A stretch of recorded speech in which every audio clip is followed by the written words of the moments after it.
Hello everyone, welcome to ninth standard science online class in our YouTube channel. Myself Jambagi. Dear students, let us recap the lecture number 5. In the last lecture, you come to know that the terms in understanding the motion such as distance traveled, displacement with some illustrations.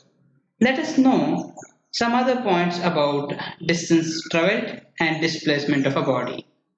Distance traveled is always positive and it is a scalar quantity. Distance traveled is always positive and it is a scalar quantity.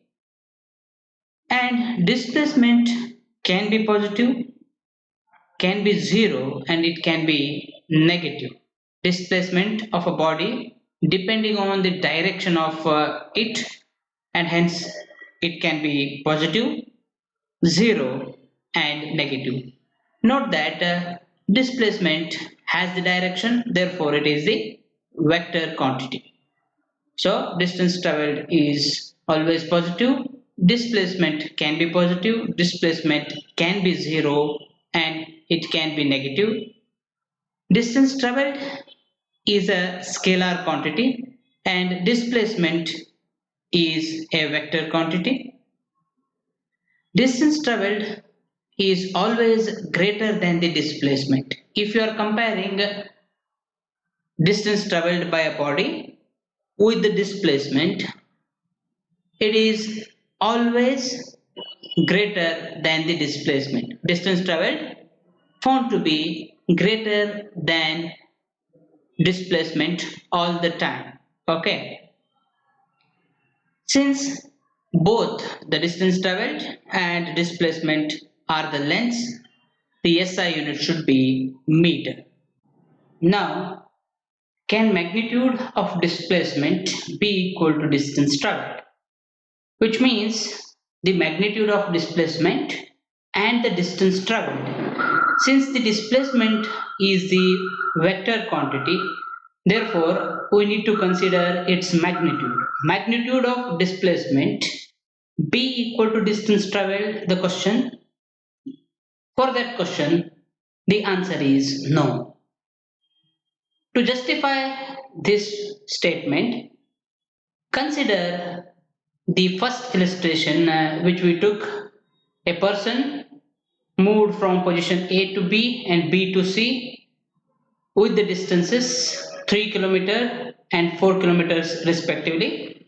The total distance traveled by the person is 7 km, which is the actual path he covered, AB plus BC, which is equal to 3 km plus 4 km. That gives you 7 km.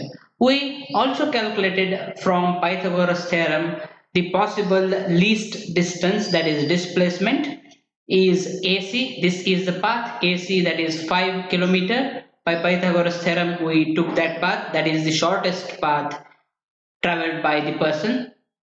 So one is 7 km, the actual path covered by the person, and on the other hand 5 km, that is the shortest path for that person, that is 5 km. 7 cannot be equal to 5 and hence magnitude of displacement cannot be equal to distance traveled. I repeat, the magnitude of the displacement cannot be equal to distance traveled.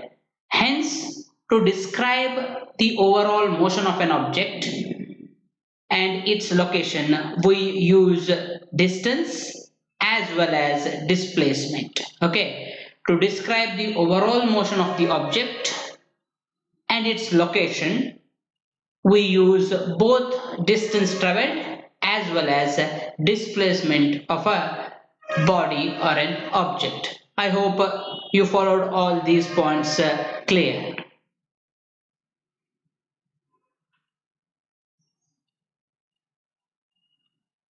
Next part, that is the differences between distance traveled and displacement. First, distance traveled. The actual length covered or traveled by the object or a body between initial and final positions is called as a distance traveled by it. The actual length or path covered by the object between initial and final positions is taken as a distance traveled. For the displacement, the shortest length covered or traveled by an object or a body from initial to final position. The shortest length covered by the object or a body from initial to final positions is known as a displacement. Distance traveled is a scalar quantity, whereas displacement is a vector quantity. Distance traveled is always positive, whereas a displacement can be positive, it can be zero, and it can be negative. I hope you followed all the differences between distance traveled and displacement cleared. Let us take the next concept, speed and velocity. Speed. The distance traveled by a body, the distance traveled by a body or an object with respect to unit time or fixed time is known as speed of an object. Okay, the distance traveled by a body or an object with respect to unit time is known as speed. Or the rate of distance traveled, the rate of distance traveled by a body is simply its speed.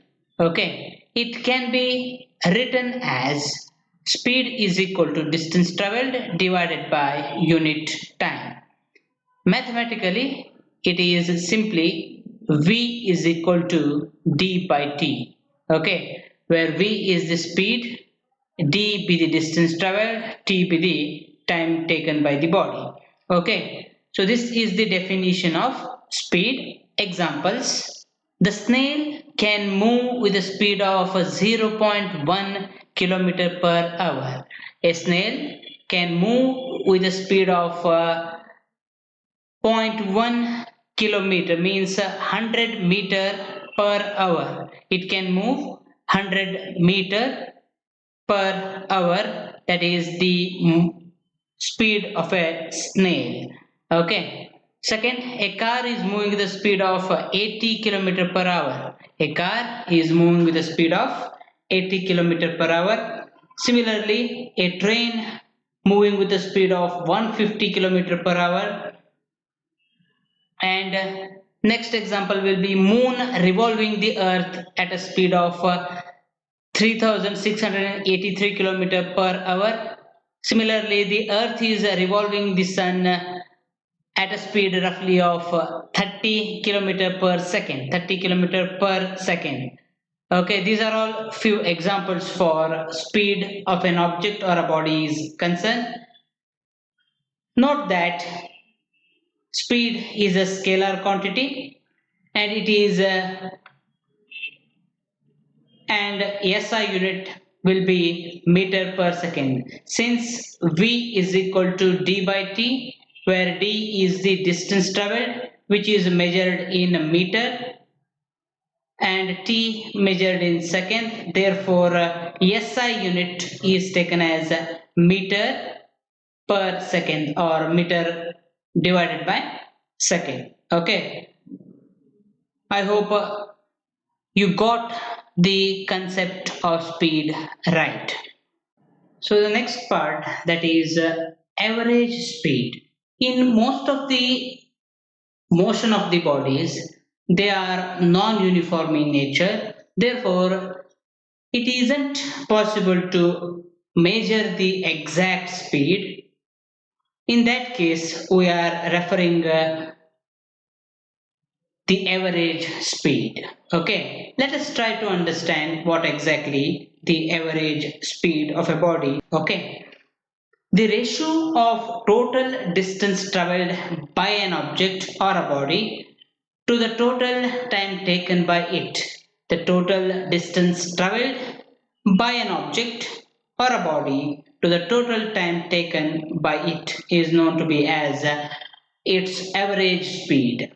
So average speed is equal to total distance traveled divided by total time taken. Mathematically, it is written as VAV, which is indicating that average speed of a body. Okay, VAV is equal to S by T, where S is taken as total distance traveled. Okay, total distance traveled is given by S and total time taken by it is T. Therefore, average speed VAV is equal to S divided by T. Assume an object covers some distance of D1, D2, D3 and D4 respectively in the time intervals T1, T2, T3 and T4 respectively. Then VAV is the ratio of S and T, which is equal to the total distance traveled, that is D1 plus D2 plus D3 plus D4 divided by T1 plus T2 plus T3 plus T4. This is the method to find out the average speed of an object. I hope this part is also cleared. Let us take some problems on the concept of speed. First problem, if a car covers a distance of 60 km in 1 hour of time, find its speed. So, we are going to find out the speed of the car which has the distance of 60 km in 1 hour. So, given data are the distance d, which is equal to 60 km, and time t is equal to 1 hour. The solution will be, we are finding what exactly the speed of the car, that is v. V is equal to how much? The speed of the car is taken as v. V is equal to how much? So we know that v is equal to simply distance by time. Therefore, d by t. D is taken as distance traveled by the car, that is 60 km, divided by time, that is of 1 hour. Okay, which is equal to simply 60 km per hour, which is equal to 60 km per hour, or you may write kmph. Okay, so this is the speed in terms of kilometer per hour. You can make even kilometer per second too. Since it is given in hour, you keep it as it is, no problem. It is better to convert it in terms of meter per second. Okay, so how do you convert that? In measurements, we already noted out that point. So V we got is 60 km per hour. So 1 kilometer, you write it 60 as it is. 1 kilometer is 1000 meter, 10 to the power 3 meter, divided by per hour means 3600 second. Therefore, 60,000 meter divided by 3600 second, which is given by 16.66 meter per second. The speed of a car in terms of meter per second is roughly 17 meter per second. To be accurate, that is 16.6 meter per second. So the speed of the car In terms of kilometer per hour, that is simply 60 kilometer per hour, and in terms of meter per second, that is roughly around 17 meter per second. So I believe this problem is very simple and you got this problem right.